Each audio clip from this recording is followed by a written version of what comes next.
Star Wars The Last Jedi just dropped a chilling but thrilling teaser trailer that hints at some awesome scenes in the second installment of the new trilogy. Yippee-ki-yay movie lovers, it's Jan here, and in this video I'm breaking down The Last Jedi teaser and explaining some intriguing details you might have missed. Just be aware I will be discussing speculation and possible spoilers for Star Wars The Last Jedi, so if you want to avoid those, tap in the top right of the screen for a spoiler-free video tribute to Carrie Fisher at Star Wars Celebration.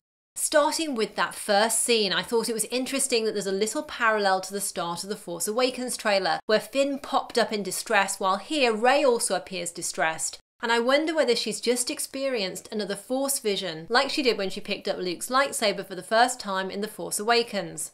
And that dark area in the rocks just behind Rey feels like it could be the same cave entrance we see Luke standing in at the end of the trailer. And if you brighten the image here, the walls of the cave actually look like part of a tree, and you can also make out what looks like Rey's staff by the entrance. The idea of a cave also harks back to the dark side cave that Luke entered in The Empire Strikes Back, where he struck down a vision of Darth Vader, revealing his own face beneath Vader's mask. So getting into the core of the trailer after the Lucasfilm logo appears, we get some beautiful shots of Ahch-To, the location where Rey discovered Luke at the end of The Force Awakens. We next get the first of various voices, starting with Luke saying, "Breathe, just breathe, and then reach out, what do you see?" The last words echo back to Yoda, who says, "Reach out, sense the Force around you," while training Jedi younglings in Episode 2 Attack of the Clones. And the repeating of the word breathe fits in with the way that Yoda and Obi-Wan, for example, emphasised the importance of calmness, concentration and mindfulness when it came to the Force. And in the background there are whispers of "Help me, Obi-Wan," just as the trailer cuts to Leia examining a star chart. Then on the shot of Kylo Ren's destroyed mask, you can hear Darth Vader breathing in the background, then the words "seduced by the dark side," which Obi-Wan says when he appears as a Force ghost to Luke in The Return of the Jedi. Next we hear Yoda whisper "surrounds us and binds us," the words he said to Luke while training him in The Empire Strikes Back. Hearing other voices in the background makes me think we could well get Force ghosts of Obi-Wan, Yoda or Anakin Skywalker appearing in The Last Jedi. Or these could just be disembodied voices again, like the ones that Rey heard during her vision in The Force Awakens. Now jumping back to the visuals in the trailer, I really love this shot of Rey's hand and little stones rising up around her, which is reminiscent of Luke levitating objects when he trained with Yoda on Dagobah, and also reminded me a touch of Man of Steel as well. By the way, I think it's curious that two of these images of Rey focus on her hand, and I wonder whether the teaser is hinting at something more here. After all, the opening scene to The Force Awakens was initially going to be Luke Skywalker's severed hand with his lightsaber from the end of The Empire Strikes Back floating through space. Next in the trailer we get this intriguing shot of a series of books set against some tree roots. On the page of one of the books is the insignia of the Jedi Order, and these are probably the legendary Journal of the Whills. The Whills were recently mentioned in Rogue One via Chirrut Imwe and Baze Malbus, who were guardians of the Whills. The Whills was George Lucas's original term for the Force when he was writing the first Star Wars movie, and I think it's very likely we'll see the term and concept developed in The Last Jedi. As for those tree roots, Force-sensitive trees have appeared outside the movies in Star Wars canon like the Clone Wars animated series and the Shattered Empire comic book series. In the Clone Wars, there was a Force-sensitive tree in the Jedi Temple on Coruscant, and we know from Han Solo in The Force Awakens that Luke likely disappeared to look for the first Jedi Temple. And if he did indeed find that first Jedi Temple on Ahch-To, then it seems quite likely that these are the fabled Journal of the Whills. By the way, I also love how the imagery of Rey's words lines up with the images on screen. When she says light, we get Leia. She says darkness, and we see Kylo Ren's destroyed mask. And the word balance brings us to the Jedi books with a ray of light illuminating the darkness. And these words also mirror the poem in the Journal of Whills, which reads, "First comes the day, then comes the night. After the darkness shines through the light." But after all that perfect symmetry comes the kicker with Luke's words, "It's so much bigger," suggesting that there's much more to it than this, and I'll come back to that point later.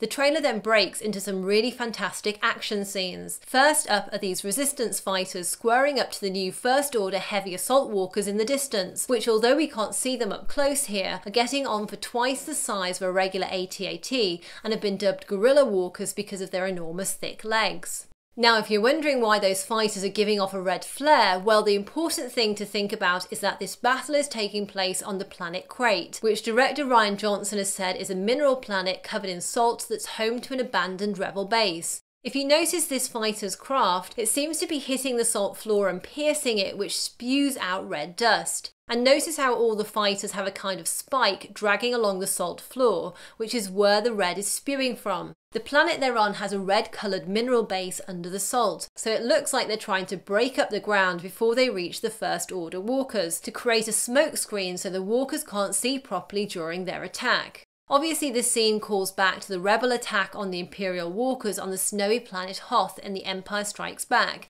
And the visuals here are absolutely breathtaking. By the way, this battle was filmed on real salt flats in Bolivia.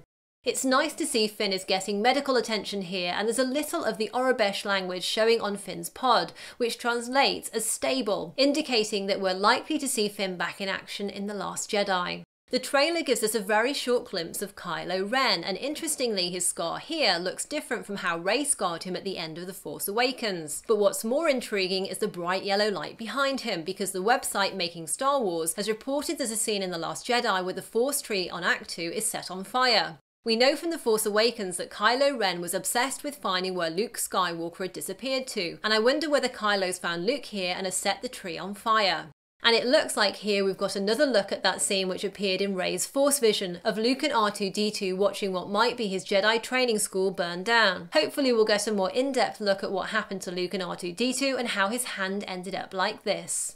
And the way the trailer cuts to a scene of Phasma and stormtroopers walking through an area that's on fire is meant to suggest, I think, that Phasma was there when Luke's school was destroyed. But actually, notice the floor she's walking on is shiny, and if you look up, it looks like this may be more like the place where Poe Dameron's X-Wing is blown up earlier in the trailer.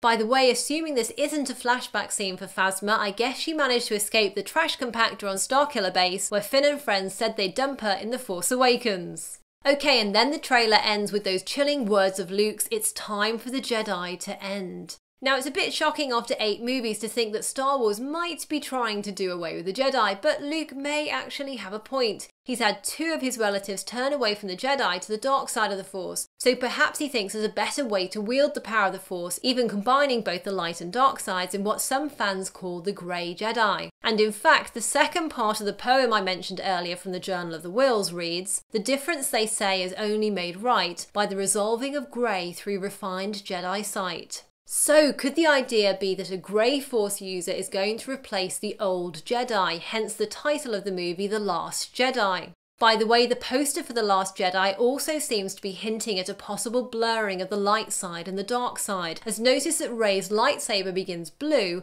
and then changes to red further up the poster. So guys, what did you think of The Last Jedi teaser trailer? And what did you make of Luke's final words? And did you spot anything else I missed? I'd love to hear your thoughts in the comments below. If you enjoyed this, I always appreciate your likes and shares, and check out some of my other trailer breakdowns and Star Wars videos by tapping or clicking here. Thanks for watching and see you next time, yippee-ki-yay movie lovers!